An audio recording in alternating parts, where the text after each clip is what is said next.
Islam Cempaka Putih sebagai kontrafungsional.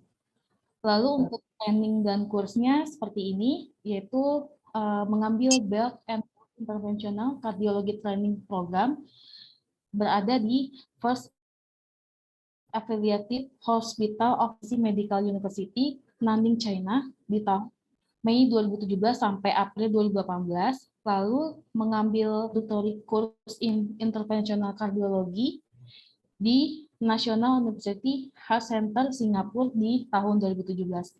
Demikian CV dari Dr. Luli. Baik, terima kasih Ibu Elsa Rina untuk memperkenalkan narasumber kita pada hari ini, Ibu. Ya, untuk selanjutnya mungkin kita akan mempersilakan narasumber kita pada hari ini, Dr. Luli, untuk memberikan materinya ke kita semua, Dokter. Waktu dan tempat kami persilakan, Dokter. Mungkin boleh kami yang share, Dokter? Atau dari Dokter Lulinya? Oh, nggak apa, dari saya saja nggak apa. Oh, baik. Silakan, Dokter. Oke. Terima kasih. Assalamualaikum warahmatullahi wabarakatuh. Selamat sore semuanya. Waalaikumsalam. Selamat sore, Dokter. Ya, perkenalkan, nama saya Dr. Luli. Tadi sudah sangat lengkap sekali ya diceritakan mengenai riwayat saya. Ya, saat ini saya akan mencoba sharing ya kepada rekan-rekan atau teman-teman bagaimana sih, apa sih gangguan irama jantung ya, dan apa penyebab dan bagaimana penanganannya. Oke, saya coba share.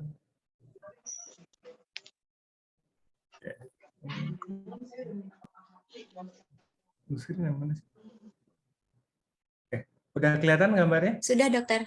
Oke, jadi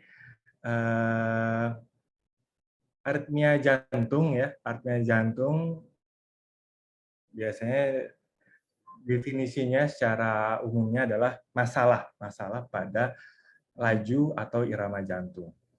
Bisa iramanya ini jantung kita detaknya terlalu cepat, atau juga bisa terlalu lambat, atau bisa juga tidak teratur. Nah, jadi apa sih sebenarnya kalau jantung tuh normalnya kita tuh denyut jantung kita tuh berdetak sebanyak 60 hingga 100 kali per menit ya. Jadi dia berdetaknya range-nya seperti itu. Kadang bisa lebih lambat, contohnya pada kondisi normal ya, seperti pada saat kita tidur, pas lagi istirahat, kita bisa nadi kita bahkan bisa sampai 30 kali per menit, tapi wajar karena kita lagi tidur, lagi istirahat. Nah, bisa juga kita bisa lebih dari 100 ya, 120, 130 kali per menit, misalkan contohnya pada saat berolahraga, saat kita misalkan kaget, saat kita misalkan kurang tidur, saat kita mungkin akan menembak pacar kita gitu kan, sehingga debaran jantung kita terasa lebih cepat, deg-degan gitu kan, karena kita ada suatu hal yang akan kita hadapi ya, seperti itu. Jadi normal ya, itu masih pada kondisi tersebut masih bisa ketika ini tuh di atas 100 maupun di bawah 60 itu masih bisa dianggap normal pada kondisi tertentu. Dan juga syaratnya adalah teratur dia denyutnya ya. Jadi jarak antara detak yang pertama sama detak yang kedua teratur. Jadi tek tek tek tek tek tidak ada ya, tidak ada tek tek tek derutuk derutuk seperti itu ya. Nah, kenapa sih bisa terjadi gangguan irama jantung nih? Jadi secara kok nggak ketutupan ya gambarnya ya? Sorry. Ini slide-nya. Oke, jadi yang ini ada seharusnya sebentar ini saya coba betulin dulu gambarnya. Udahlah nggak apa. Jadi intinya kenapa bisa terjadi itu bisa jadi karena gangguan dari pembentukan listrik jantung, atau yang kedua karena gangguan dari arah atau arus listrik jantung. Nah, jadi jantung itu ini secara mungkin kita agak sedikit membagi mengenai anatomi ya. Jantung itu punya beberapa sel yang bekerja khusus ya. Yang pertama, jantung itu punya namanya sel pacu jantung atau sel pacemaker. Tugasnya dia untuk menghasilkan impuls listrik. Jadi dia bisa jadi listrik itu sumbernya dari situ atau PLN-nya lah. Yang kedua ada namanya jalur listriknya, yaitu kabelnya ya. Jadi seperti di sini ini adalah yang namanya SA node nih, sinoatrial node atau nodus sinoatrial merupakan adalah PLN utama kita atau pembangkit listrik utama jantung. Dan di sini ada garis-garisnya adalah kabel-kabelnya yang menghantarkan listrik secara cepat ke bagian-bagian jantung. Bagian yang sebelah yang saya panah ini adalah namanya atrium ya. Ini sebelah kanan, yang ini adalah sebelah kiri ya. Dia menghantarkan listrik, dia akan mengosongkan. Nah, ketika listrik ini sampai ke listrik ini akan sampai ke sel otot jantung, di mana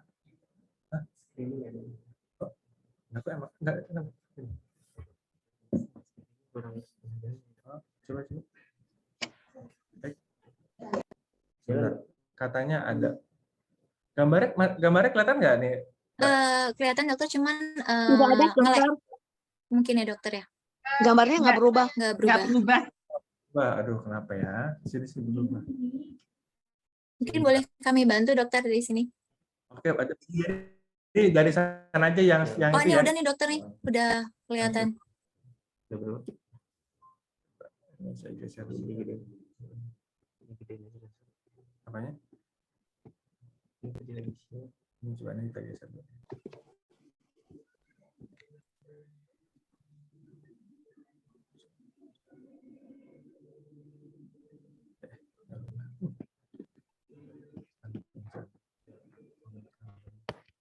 Terus ini ya. Ini ya. Udah kelihatan lagi dong, Mbak? Kelihatan dokter. Oke. Oke, jadi tadi sama tadi ada. Jadi ketika sel listrik itu dari kabelnya itu sampai ke otot jantung, maka dia akan berkontraksi. Dan kontraksi ini akan membuat kontraksi dari sel otot jantung yang akan mengkontraksikan dari rongga jantungnya sehingga jantung akan berkontraksi sehingga dia akan mengosongkan isinya. Jadi darah tersebut ke rongga yang lain. Nah, setelah itu listrik akan nyampe ke namanya nodus atrioventrikular, lalu kabelnya akan masuk ke area namanya ventricle. Jadi ini adalah pompa jantung utama kita, namanya ventricle di bawah. Ya, lalu dia baik ketika misalkan si PLN kita atau si nodus sino atrial tidak bekerja, maka bisa terjadi gangguan irama jantung. Jadi tidak ada irama jantung, jadi akan lambat jantungnya. Atau misalkan kabelnya terputus, ya, sehingga ada listrik jantung yang tidak berjalan sepertinya, atau mungkin arah listriknya berbelok, ya, seperti itu. Atau bisa juga si tadinya ada sel-sel yang tidak bekerja sebagai sel otot jantung, dia tiba-tiba berubah fungsinya karena ada gangguan struktur jantung, mungkin ada serangan jantung, sehingga dia selnya tadinya sel otot biasa, dia berubah fungsinya menjadi sel pacu jantung, bisa menyebabkan gangguan. Ya, seakan-akan kita punya dua PLN atau dua sumber listrik di jantung, sehingga tidak sinkron antara irama yang dari utama dan juga irama yang tidak normal tersebut. Atau bisa juga kabelnya itu mungkin konslet ya. Jadi bisa terjadi namanya sirkuit listrik yang berputar-putar sehingga tidak ada kendali dari PLN-nya. Jadi di bawahnya itu ada arus yang liar gitu ya, ibaratnya di bagian sel otot jantung ini, sehingga menyebabkan gangguan listrik yang terus-menerus. Nah, oke, jadi dari host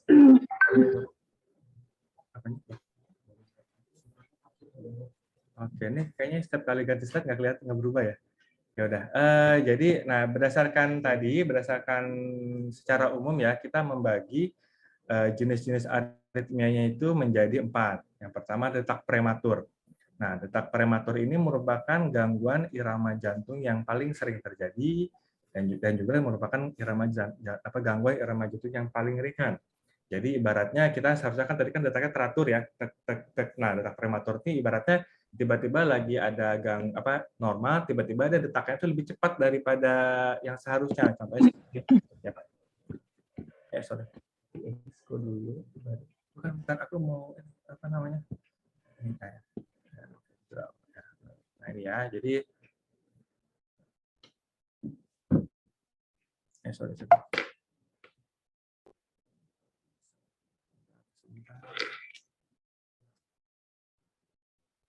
Nggak bisa nulis ya. Ini pakai AI ini soalnya.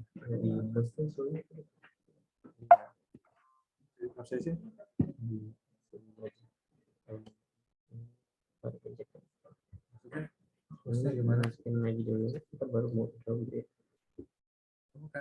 udahlah nggak apa-apa. Nggak bisa nulis. Udah nggak apa-apa. Ini.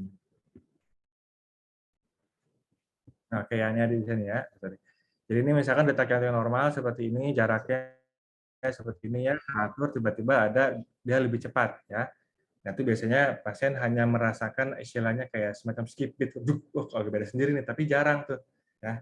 Nah, ini merupakan irama jantung yang paling ringan atau disebutkan detak prematur. Nah, bisa juga aritmianya adalah aritmia supra atau atas, di atas ya dari ventricle tadi. Jadi pompa jantung yang tadi di bawah, dia lokasi gangguan listriknya itu ada di atas dari ventricle atau disebut aritmia supraventrikular. Biasanya iramanya ini itu iramanya cepat ya, berdebar-debar cepat dan juga bisa menyebabkan gangguan seperti pingsan ya. Bahkan ada satu gangguan irama jantung yaitu atrial fibrilasi, bahkan bisa menyebabkan peningkatan dari risiko stroke jantung, stroke di otak. Lalu berikutnya aritmia ventrikular yang berasal dari ventricle. Nah, makin ke sini aritmia ventricular dan makin ke bawah ya atau makin ke ventricle, maka derajat keparahannya semakin berat. Nah, jadi kalau misalkan pasien-pasien memiliki gangguan aritmia di ventrikular, ini bisa berbahaya karena cenderung bisa mengancam jiwa. Nah, jadi kalau aritmia supraventrikular dan aritmia ventrikular cenderung iramanya cepat, nah maka kalau misalkan bradiaritmia itu cenderung bradi itu lambat artinya. Jadi gangguan irama jantung yang sifatnya lambat. Jadi di mana ada irama jantung yang tidak terjadi atau tidak terputus gangguan arus listriknya sehingga tidak terbentuk gangguan irama jantung. Tidak ada gangguan irama jantung, otomatis juga tidak akan terbentuk kontraksi. Nah, ketika terjadi kontraksi maka jantung akan diam saja. Nah, ketika jantung diam saja, maka otomatis tubuh tidak mendapatkan kebutuhan darahnya, sehingga bisa terjadi pingsan, bisa terjadi seperti lemas gitu ya, rasanya seperti itu.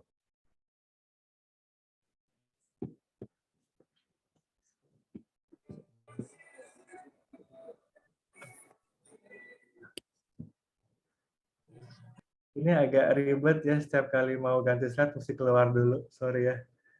Aduh, siapa sih yang berisiko aritmia? Nah, memang yang pertama adalah usia tua. Semakin tua usia kita, memang risiko ternyata aritmia itu semakin sering terjadi. Nah, bisa juga karena juga semakin tua kita juga semakin sensitif sama zat-zat tertentu, sama ada juga gangguan-gangguan penyakit lain yang sehingga turut mempermudah terjadinya gangguan irama jantung. Tapi tidak semua gangguan aritmia hanya terjadi pada usia tua ya. Ada beberapa tipe-tipe gangguan irama jantung yang bisa terjadi pada usia muda, bahkan pada anak-anak.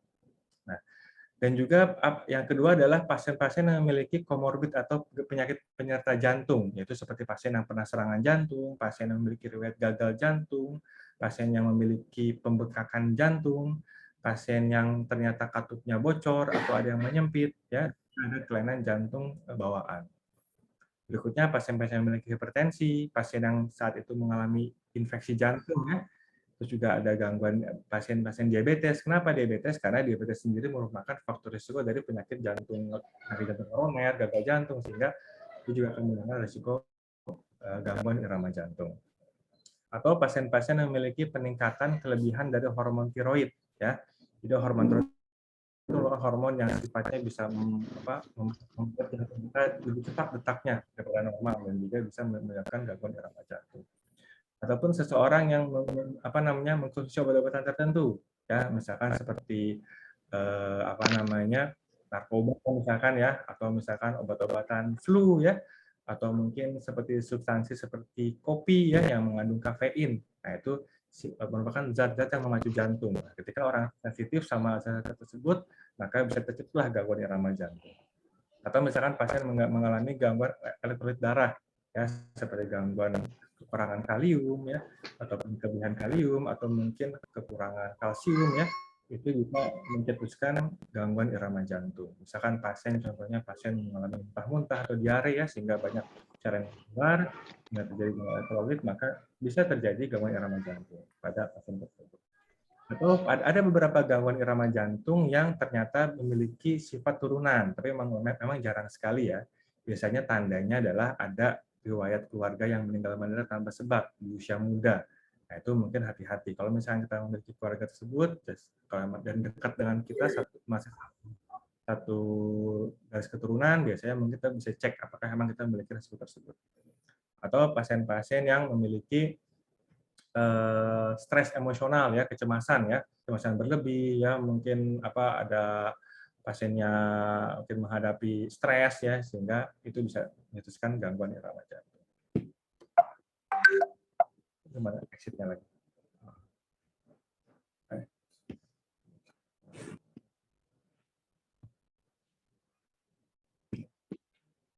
Berubah nggak gambarnya?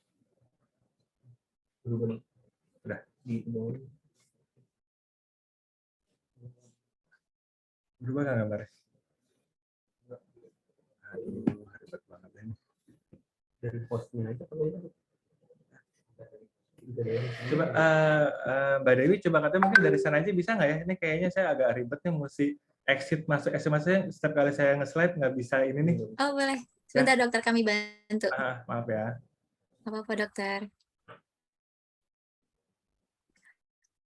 Sudah kelihatan ya dokter ya? Udah yang di sini. Tadi ya gejala ya, Baik, dokter. gejalanya ya. Oke.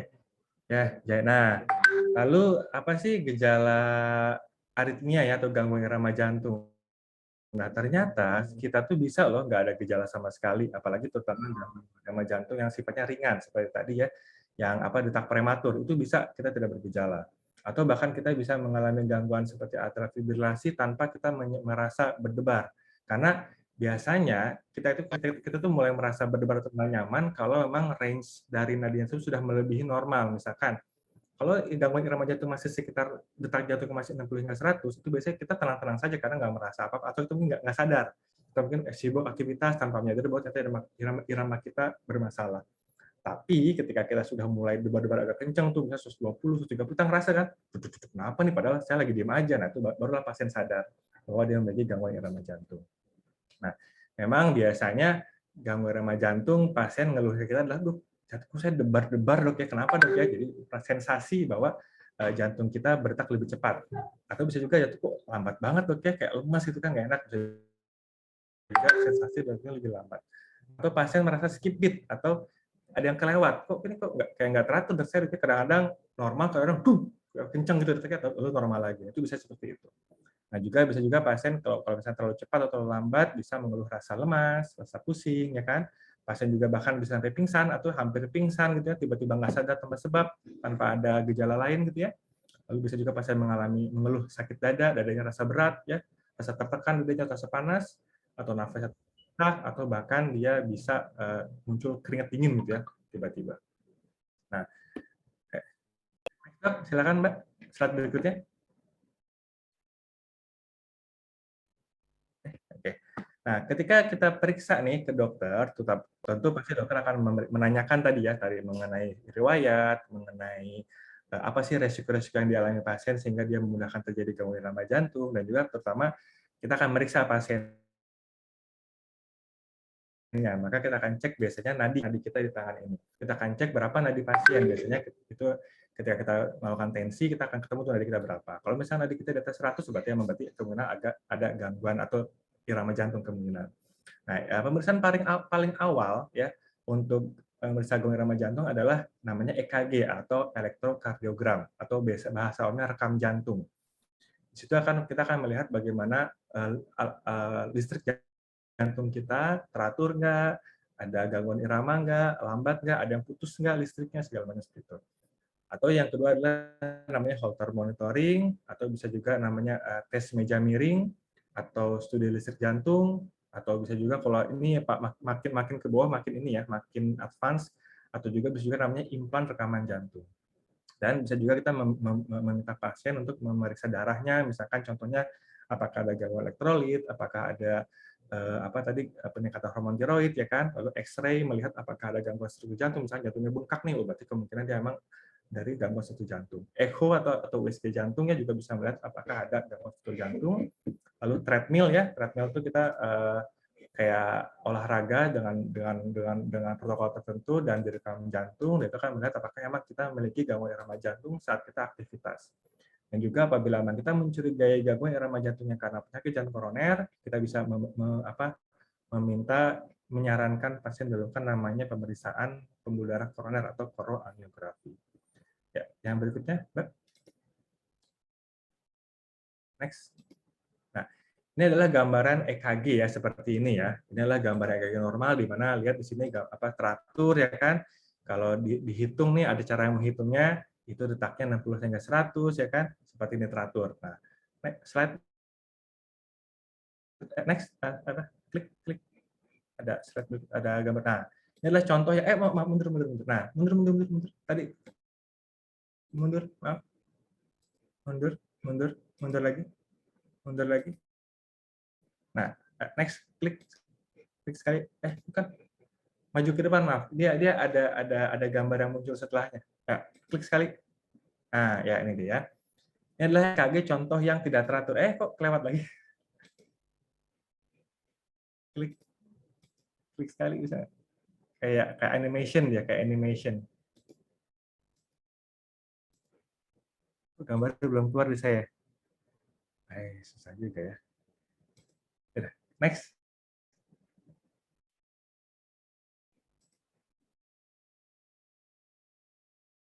Ya.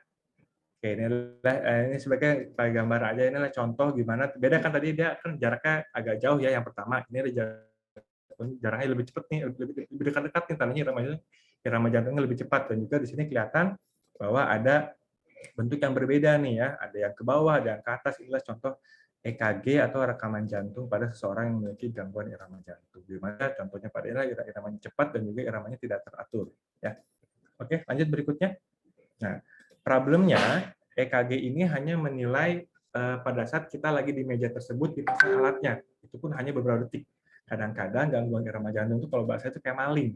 Ya, dia bisa muncul lagi di rumah, pas Bapak Ibu sekalian ke dokter, lagi nggak kenapa-napa dok, normal. Nah, kan nggak ketemu tuh, susah tuh jadinya. Jadi kita bisa melakukan namanya pemeriksaan lebih lanjut, namanya adalah monitor Holter atau Holter monitoring. Nah, ini bedanya adalah dia sama-sama sih rekaman jantung juga, tapi dia dibawa pulang nih, Bapak Ibu. Ya, dia dibawa pulang 24 jam atau sampai 48 jam kita bawa ke rumah dan dia akan Bapak Ibu sekalian akan dimintakan catatan apabila merasa berdebar, catat tuh jam berapa. Nanti kita akan cek nih.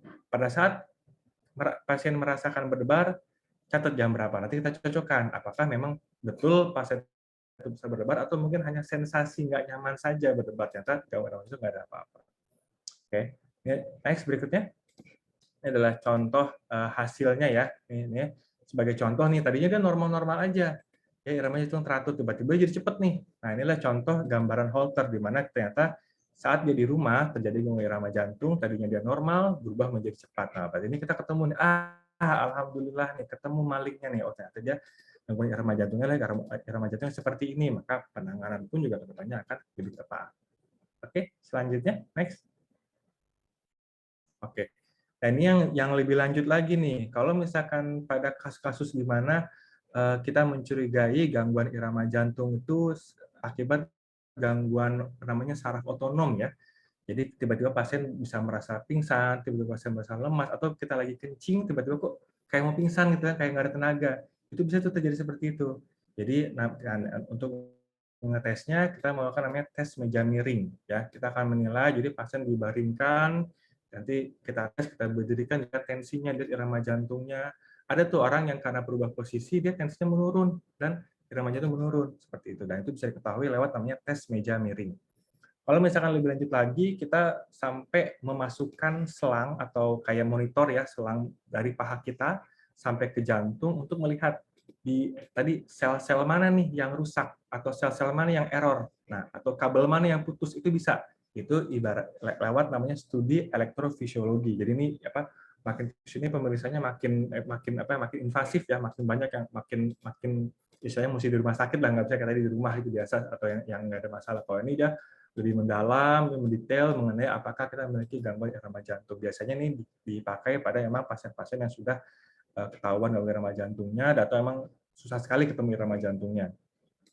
Nah, bisa juga kalau misalnya, selanjutnya adalah impan rekaman jantung. Nah, kalau bedanya tadi sama Holter, karena kalau Holter ini hanya 24 jam, 48 jam, nah kalau implan ini, saking kita nggak isi gangguan irama jantung ini, kita memasang monitor ditaruh di bawah kulit kita dekat jantung kita. Itu kita implan ya, kayak kita implan KB gitu ya, tapi di jantung di bawah kulit dekat jantung, dan dia akan memonitor bahkan sampai 1 hingga 2 tahun. Ini memang jarang sekali kita perlu lakukan ini. Biasanya pada pasien-pasien yang dengan gangguan irama jantung yang memang sangat jarang ya. Nah, seperti itu. Oke, berikutnya. Nah, apa sih ketika kita mengetahui memiliki gangguan irama jantung, biasanya ada 3 cara kita ngobatin. Yang pertama biasanya paling sering ya, kita berikan namanya obat-obatan anti aritmia, ya seperti ada namanya golongan beta blocker, golongan calcium channel blocker, atau golongan namanya digitalis, amiodarone. Intinya adalah kalau yang cepat dilambatin gitu loh. Jadi obat-obat ini biasanya adalah memblok dari impuls-impulsnya yang kecepatan. Jadi tadinya dia kecepatan, dibikin lambat. Kenapa? Kalau lambat berarti akan normal lagi pasien gangguan irama jantung tersebut. Atau ada juga dengan melakukan namanya prosedur medis. Jadi dilakukan namanya vagal manuver atau cardioversa defibrilasi. Pernah tahu kan kita yang pasien-pasien yang di TV itu, lalu kita di listrik jantung itu namanya defibrilasi ya. Itu untuk menghentikan kita salah satu contoh henti jantung akibat gangguan irama jantung seperti itu. Dan terapinya betul ada dilakukan namanya kejut listrik jantung atau defibrilasi.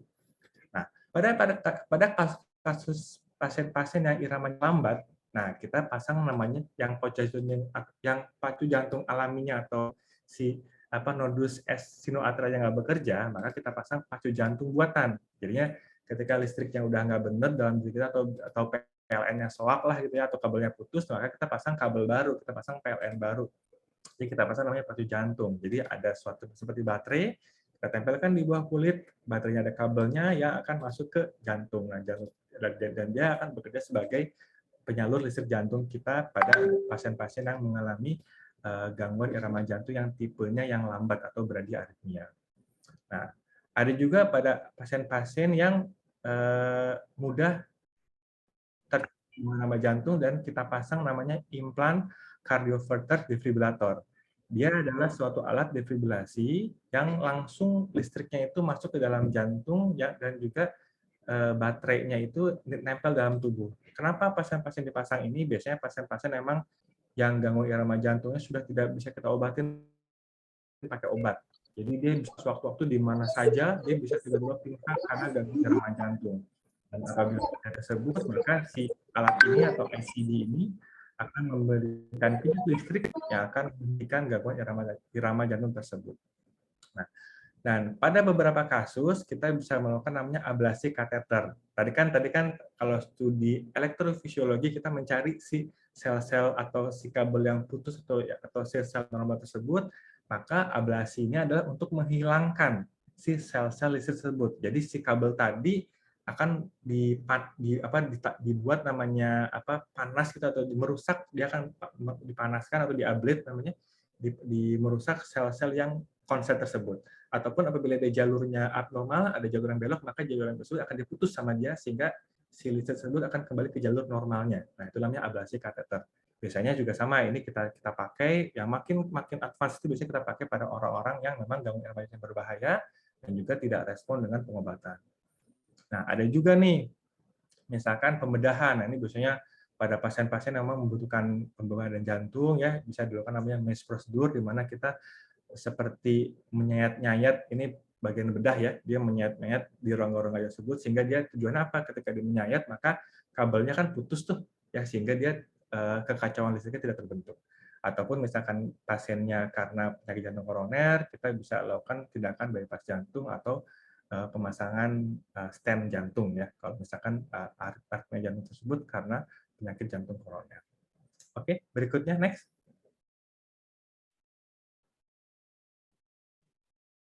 Slide.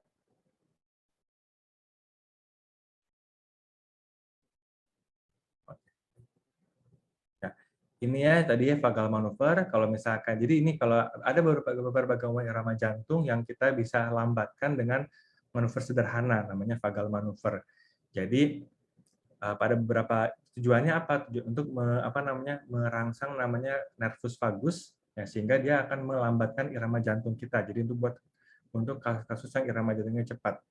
Nah, ada vagal manuver antara lain adalah pijat karotis ya, jadi kita tempelkan di yang leher kita ini yang ada ada denyut ya, lalu kita pijat-pijat, kita tekan-tekan tuh. Tujuannya dia akan menstimulasi nervus vagus, saraf dari vagus tersebut. Lalu falsafa manuver. Nah, falsafa manuver adalah kita seperti kita tarik nafas, kita buang tapi kita tutup ini kita hidung kita.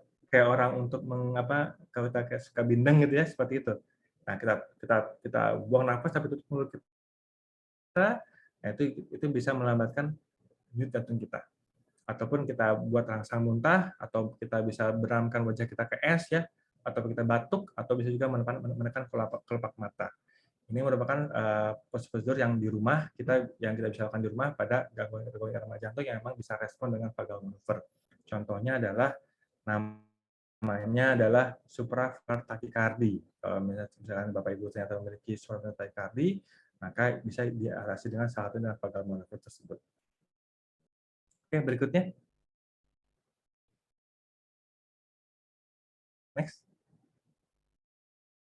Oke, ini hanya contohnya ya, ini gambaran kardioversi ya, jadi pasien diberikan infusi listrik, dan yang berikutnya adalah pacu jantung ya, di mana tadi ini ada pacemaker-nya, lalu ada kabelnya yang masuk ke jantung dan dia akan memberikan alusinasi jantung, ataupun ini contoh dari kateter ablasi di mana ada kabel ya, dan di sini ada kateter ablasinya dan dia akan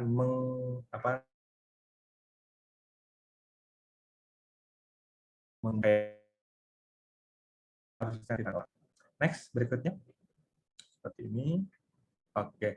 Nah, biasanya tanya, apa sih pantangan kalau pasien memiliki gangguan irama jantung ya? Yang pertama adalah yang pasti kelola stres ya, ataupun amarah berlebih ya. Karena tadi ini adalah yang bisa kita pasien lakukan nih ya kan, ketika pasiennya cenderung cemasan ya kan, atau mungkin banyak pikiran, pekerjaannya berlebih, kurang istirahat, nah maka coba kelola tersebut.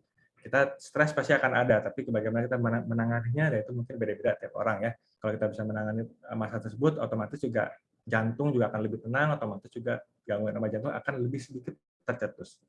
Dan juga mulai hidup sehat. Kenapa ya? Ini untuk tujuannya menghindari dari penyakit jantung koroner ya, menghindari dari hipertensi ya, karena itu sebagai pencetus atau prekursor dari gangguan irama jantung. Seperti contohnya kita banyak makan serat ya kan, hindari makanan-makanan yang tinggi natrium atau asin-asin ya, biasanya bukan nggak boleh tapi dibatasi. Lalu juga hindari makan makanan yang berlemak gitu ya. Lalu biasanya kalau emang pasien sensitif, biasanya kita menyarankan pasien untuk menghindari alkohol, obat-obatan flu ya, kopi yang mengandung kafein, dan juga stimulan-stimulan, misalkan kayak yang buat supaya olahraganya kuat itu kan, dia minum seperti obat-obatan stimulan ya, itu bisa hindari karena itu bisa mencetuskan gangguan irama jantung. Oke, next. Berikutnya.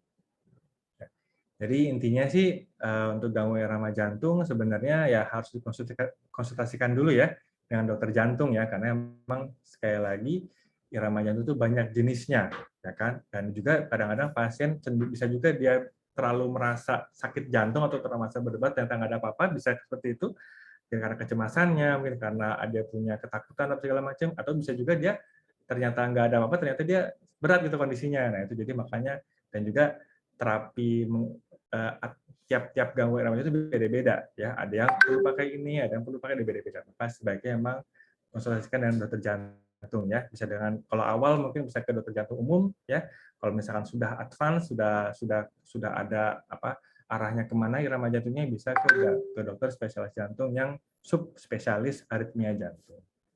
Oke, ya mungkin itu ya sekian sharing dari saya mengenai penyebab dan tata laksana gangguan irama jantung. Semoga bermanfaat. Kalau misalkan ada pertanyaan, mungkin bisa kita bahas ya, Mbak ya. Baik, wah luar biasa sekali dokter apa yang telah disampaikan oleh narasumber kita pada hari ini nih teman-teman.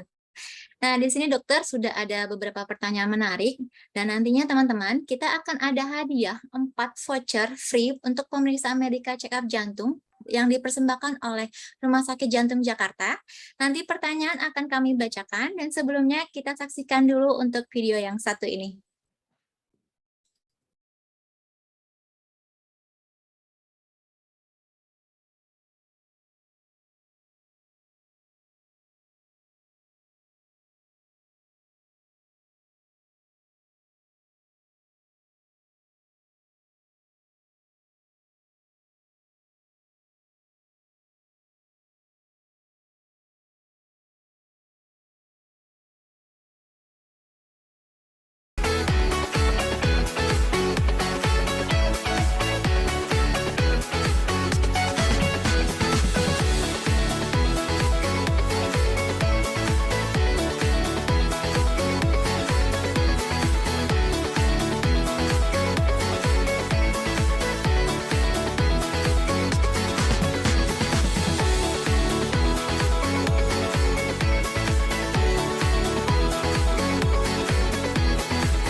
Baik, dokter, sekarang kita akan lanjut untuk membacakan pertanyaannya, dokter.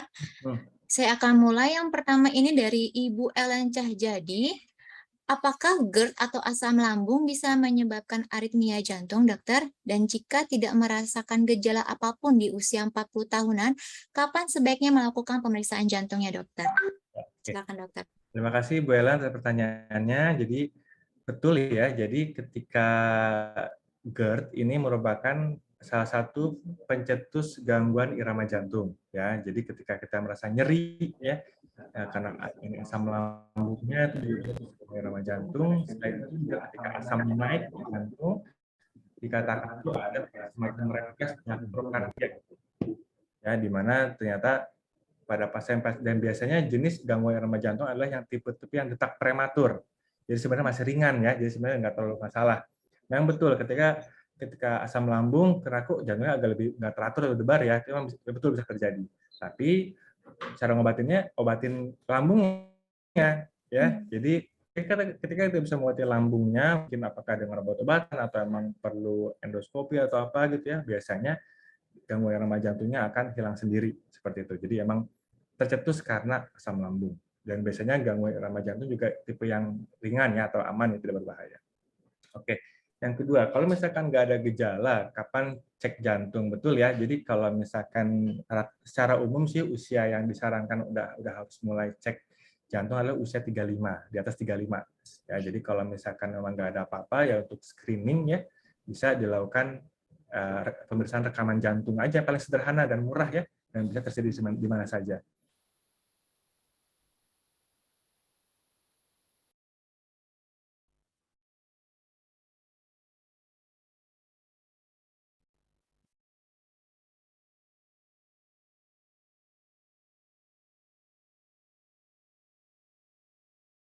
Ya. Halo, dokter.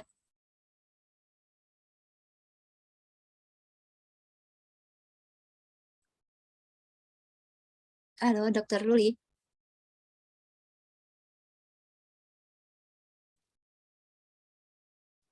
Sepertinya ada kesalahan teknis, teman-teman. Mungkin kita akan tunggu sebentar lagi, dokter Luli akan masuk.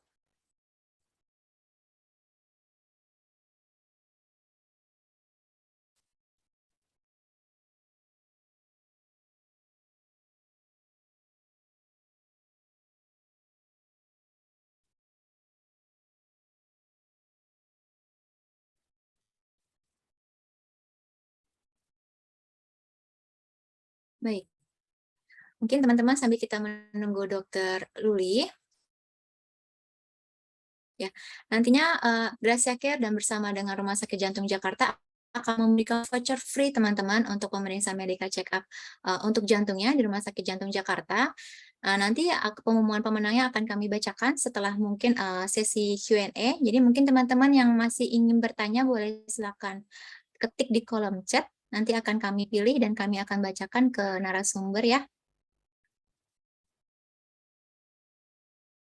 Sambil saya cek apakah dokter Lulinya sudah hadir.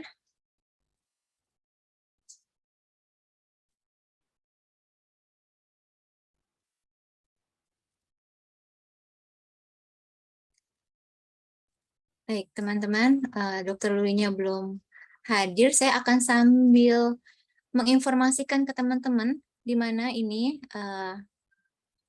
kami Gracia Care bersama Rumah Sakit Jantung Jakarta apabila memiliki voucher untuk pemasangan satu ring jantung senilai 42 jutanya. Jadi misalkan teman-teman yang mungkin ada keluhan atau ada gejala, boleh silakan melakukan booking konsultasi dokter jantung ya melalui Gracia Care.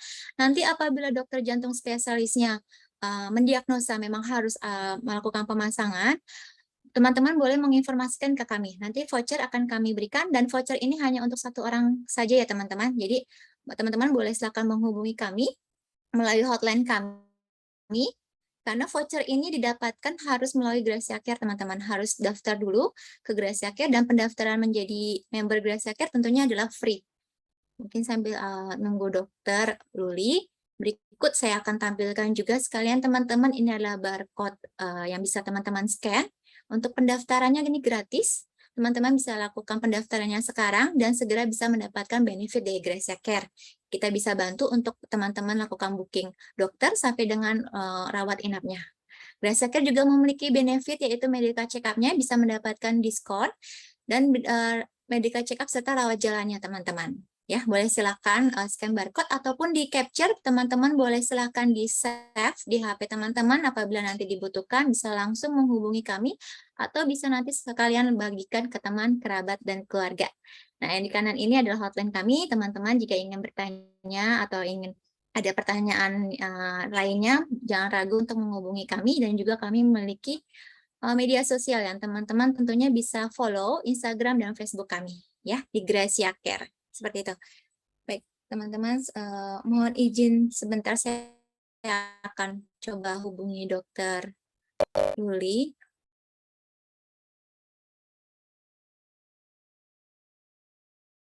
Sepertinya sudah hadir Dokter Lulinya. Halo, selamat sore dokter. Apa sudah dengar suara saya? Halo. Dokter. Iya, Aduh, keputus, maaf ya. gak apa-apa Nih. dokter. Oke, Silakan dokter. tadi sampai mana tadi yang pertanyaan dokter? Ibu ini ya? Ibu dari, maaf tadi sebentar, ini apabila di usia 40 tidak ada gejala apapun nih dari Ibu Ellen Cahyadi. Ini di layar saya chatnya hilang nih, ya nggak apa. Jadi tadi ya di atas usia 35 ya, mungkin kalau emang nggak ada keluhan bisa screening dengan cek EKG aja dulu untuk melihat men-screening at least pas itu ada nggak gangguan irama jantung. Baik. Ya, itu mungkin jawab. Baik, memang awalnya kita harus cek gejala awalnya apa gini ya dok. Kalau emang ada GERD, boleh silakan lakukan pemeriksaan dan pengobatannya terlebih dahulu ya dokter ya. Ya, Baik, lanjutnya. untuk selanjutnya ini dari Ibu Ayu Kartika. Sore dokter, izin tanya dok, saya berumur 35 tahun dan sebenarnya ketika muda sering berolahraga. Tapi setelah bekerja jadi cenderung dorman.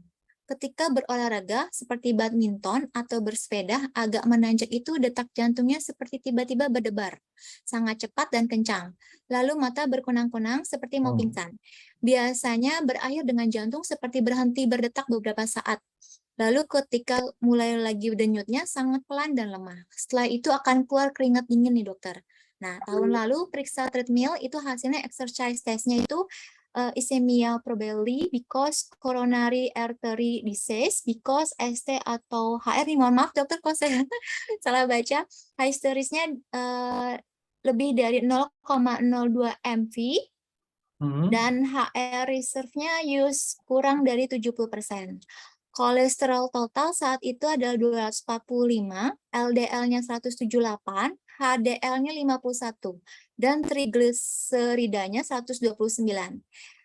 EKG-nya normal saat itu. Apakah mungkin di usia muda saya mengalami PJK? Tes apa yang lebih lanjut harus saya ambil dan treatment apa yang harus saya lakukan ke depannya?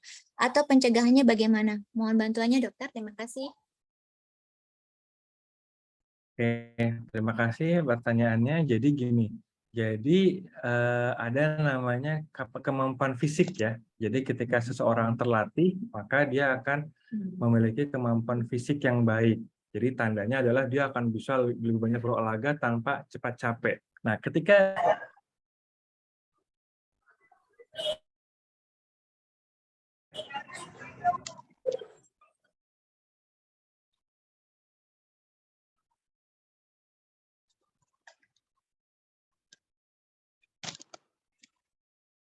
Ya. Halo dokter.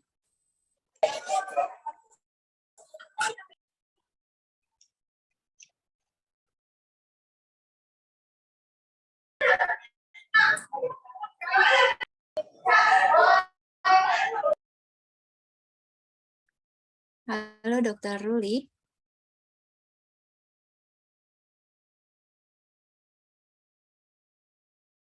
kita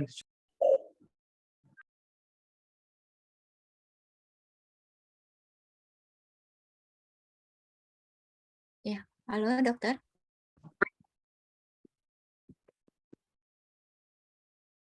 Oke, udah ada lagi kelihatan gambarnya? Udah ada.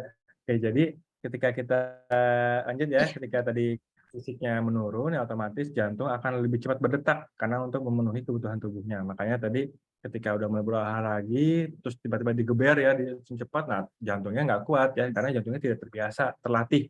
Nah, maka dari itu makanya pentingnya kita olahraga teratur untuk menjaga kemampuan jantung kita, dan juga kemampuan fisik. Dan tadi juga terlihat ya, jadi ada namanya heart rate reserve-nya rendah. Jadi dia tuh cepat mencapai denyut maksimal itu lebih cepat. Ya, jadi orang-orang yang biasanya pada istirahat denyutnya itu lebih cepat daripada normalnya, misalkan dia 90 ya, dan itu tanda-tanda orang kurang fit lah seperti itu ya. Jadi makanya dia mungkin sarannya mulai aktivitas yang derajat ringan sedang dulu untuk meningkatkan kemampuan fisiknya dia. Sehingga nanti akhirnya ketika dia butuh fisik atau butuh exercise yang lebih kuat gitu ya, maka dia akan lebih kuat daripada sebelumnya. Terus kemarin kan dan dia kan sudah melakukan treadmill ya, dan treadmillnya memang dikatakan di situ bahasanya adalah sugestif ya. Jadi sugestif, ada gangguan irama jantung. Nah, gangguan penyakit jantung koroner. Nah, memang treadmill tersendiri itu merupakan salah satu uji diagnostik di mana dia tuh memiliki ketepatan ya. Jadi uji itu tidak ada yang 100%. Nah, maka ketika dia sugestif, maka sebenarnya ketepatannya tidak terlalu kuat. Jadi hanya masih kemungkinan. Kalau misalkan memang biasanya kita akan memastikan dengan gejala. Apakah ada gejala yang turut mendukung dari pertemuan yang kita temukan pada saat treadmill. Kalau misalnya tidak ada keluhan, kemungkinan itu istilahnya bahasanya adalah positif palsu, atau emang kemungkinan besar tidak. Tapi memang kalau memang pengen memastikan ada atau tidak penyakit jantung koroner,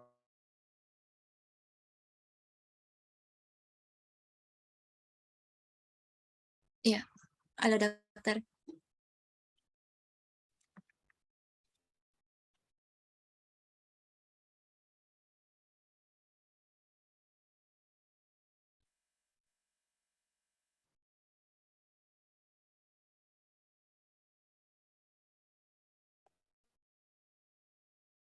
Halo.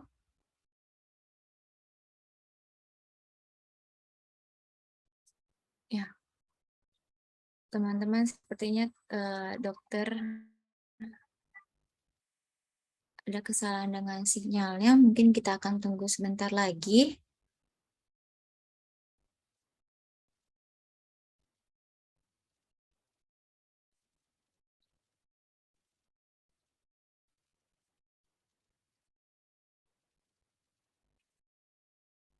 Baik.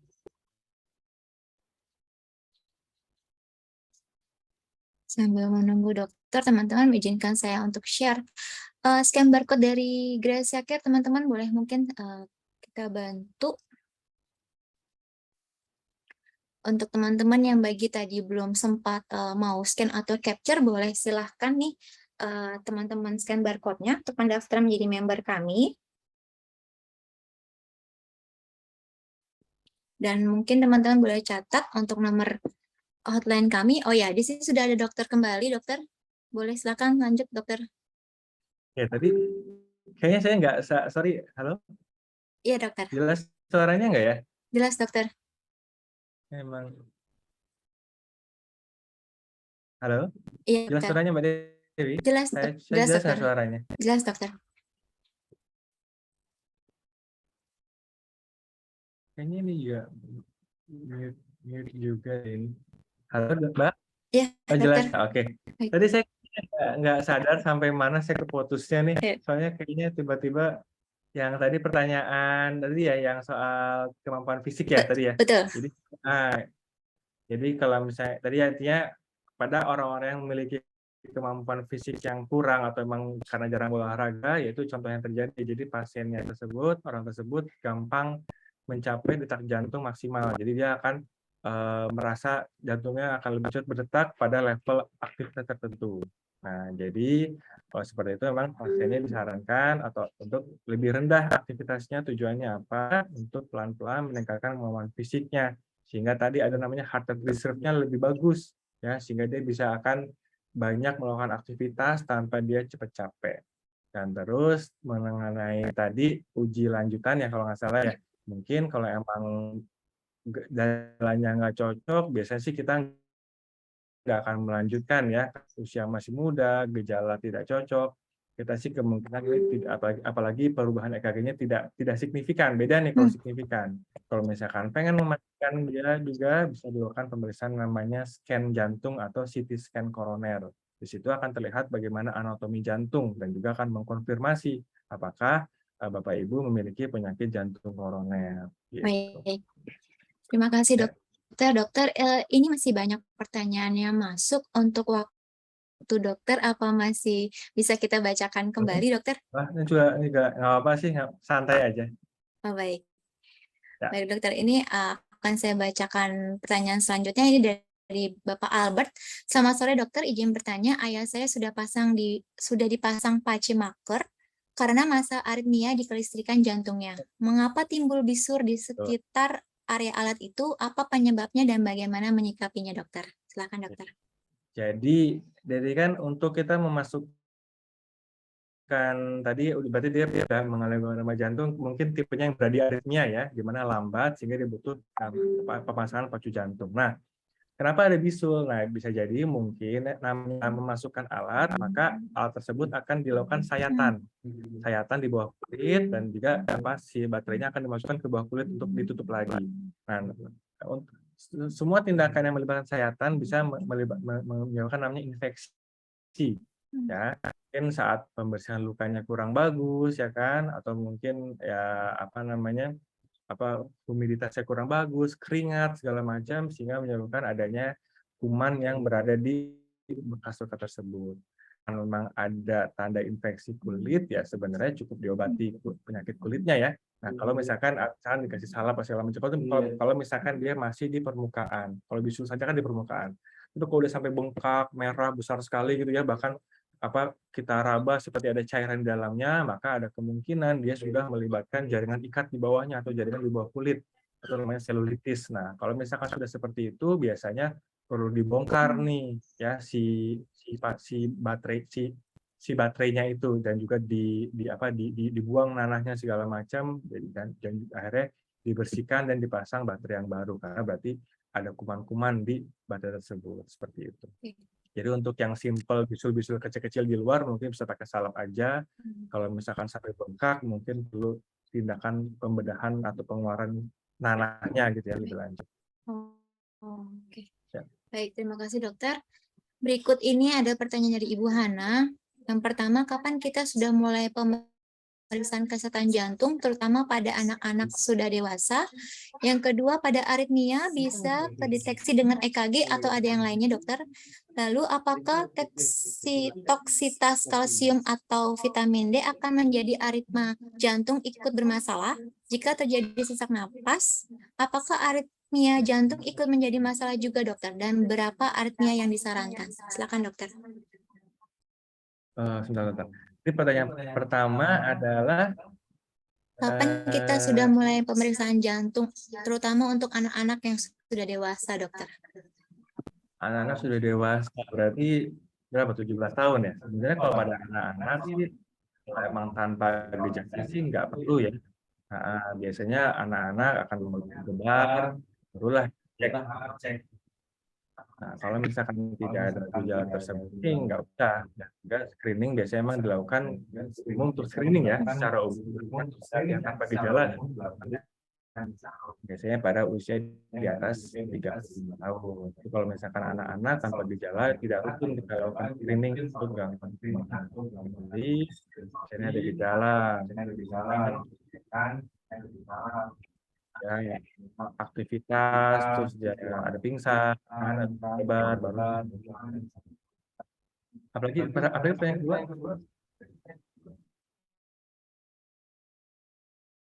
Kedua, sebentar, dokter.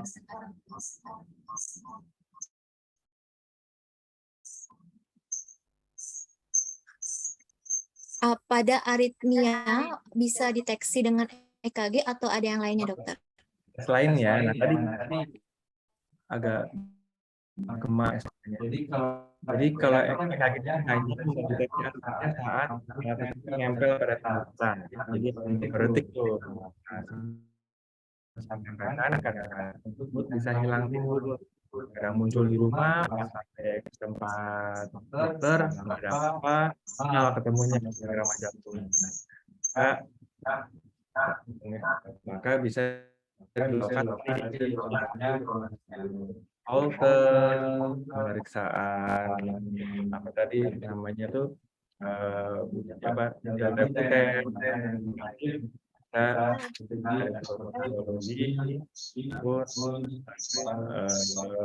holter ya mungkin dipasang yang paling biasa kita dengan pemeriksaan holter monitoring deteksi gangguan irama jantung.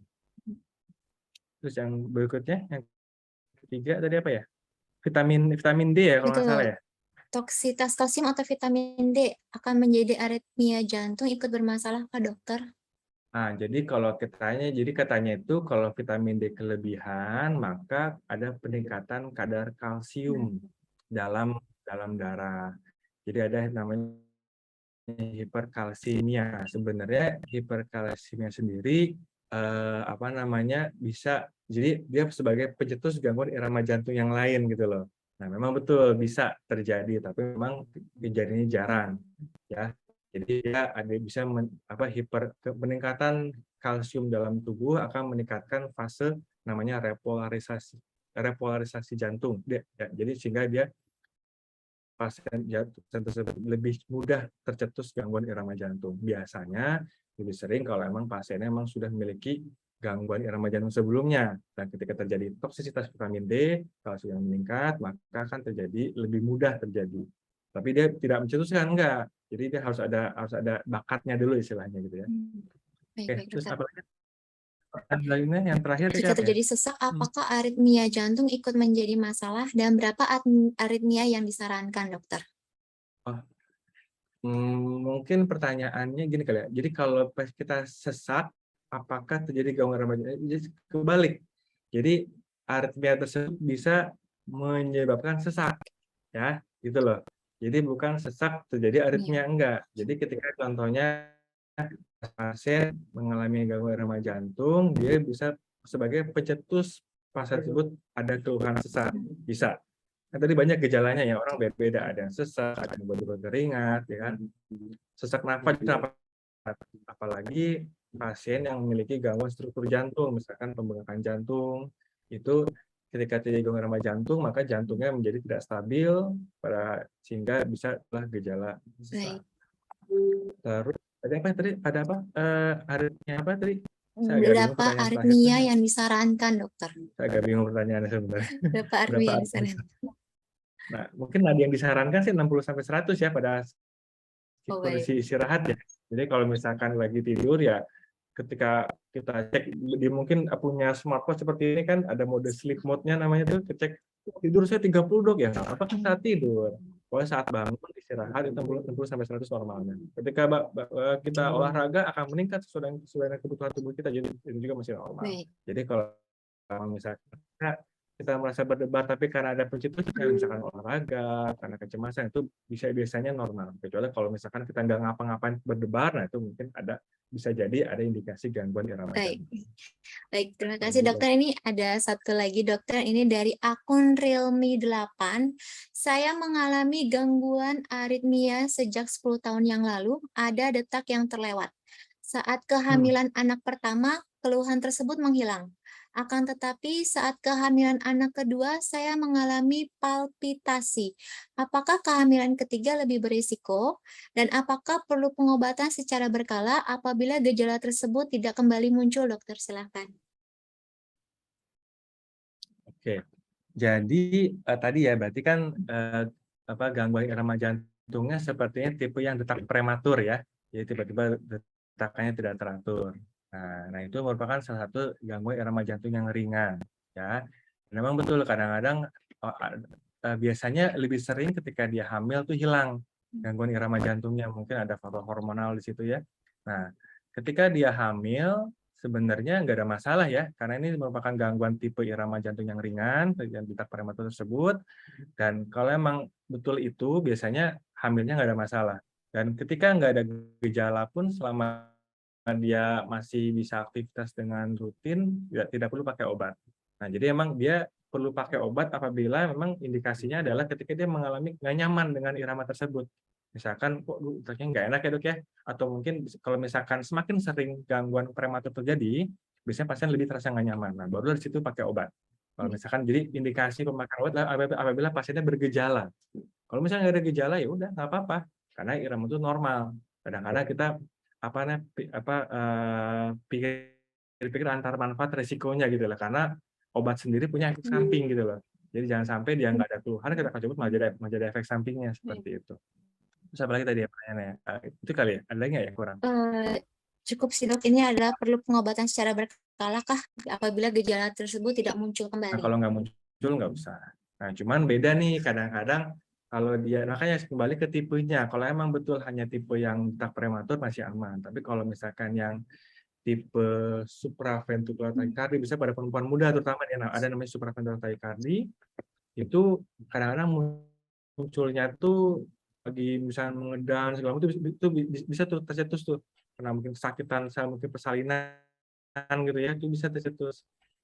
Biasanya kalau emang seperti itu, kita kan obat-obatan dulu, tujuannya untuk meredam atau mencegah munculnya gangguan irama tersebut. Kalau misalkan tipe prematur, biasanya kita Terima kasih dokter sudah menjawab pertanyaan kami. Ini mohon maaf bagi yang pertanyaannya belum saya bacakan karena terbentur waktu. Mungkin kita konsultasi secara langsung nantinya ke dokter Luli, bisa menghubungi Gracia Care, nanti kami akan bantu untuk memungkinkan waktunya. Terima kasih untuk antusiasnya bagi para teman-teman yang sudah bertanya melalui dokter Luli. Sebelumnya kita umumkan pemenang, sebelum itu boleh teman-teman kita akan lakukan sesi foto bersama narasumber kita. Teman-teman boleh silakan buka kameranya teman-teman, kita akan berfoto dengan dokter Luli.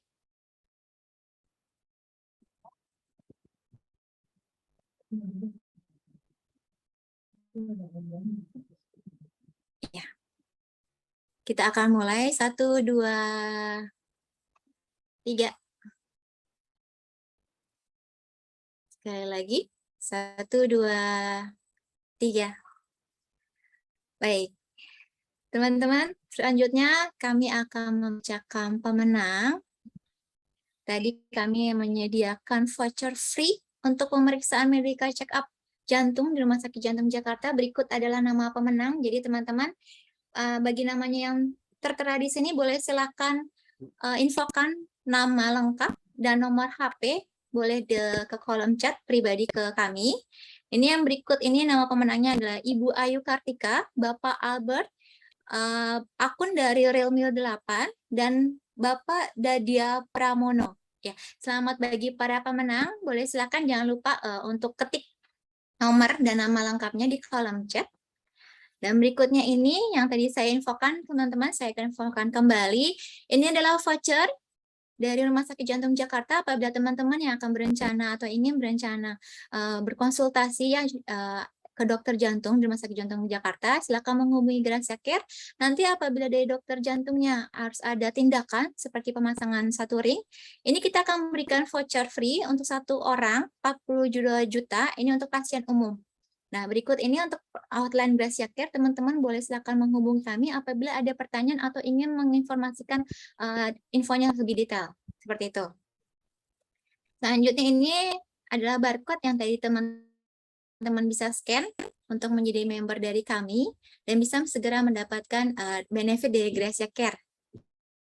Berikut adalah hotline kami dan media sosial yang bisa teman-teman follow untuk mengetahui update-update dari kami. Baik, Gracia Care, akhir kata mengucapkan banyak terima kasih kepada Dr. Luli yang sudah meluangkan waktunya ke kami, dokter. Dan terima kasih juga kepada manajemen dari Rumah Sakit Jantung Jakarta. Terima kasih untuk Ibu Elsa Rina atsamanya Ibu, dan kami juga mengucapkan banyak terima kasih kepada Bapak, Ibu, dan teman-teman yang sudah hadir dalam acara Health Talk kita hari ini. Akhir kata, kami Gracia Care pamit undur diri. Sampai jumpa kembali di acara Health Talk Gracia Care selanjutnya. Salam sehat selalu teman-teman. Sampai jumpa.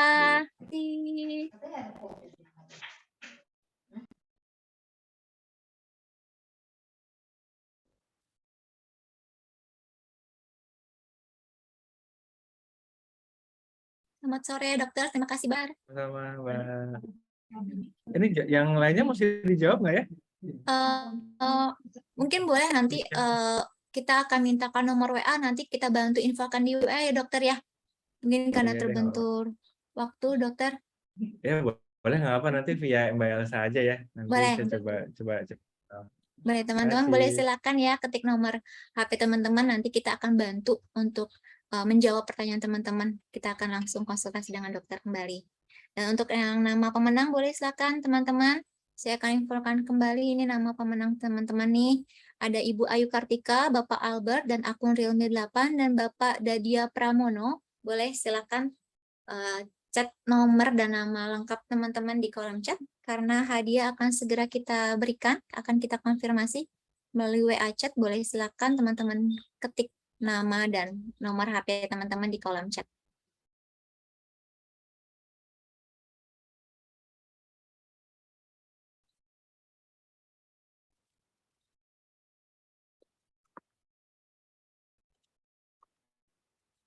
Terima kasih banyak teman-teman.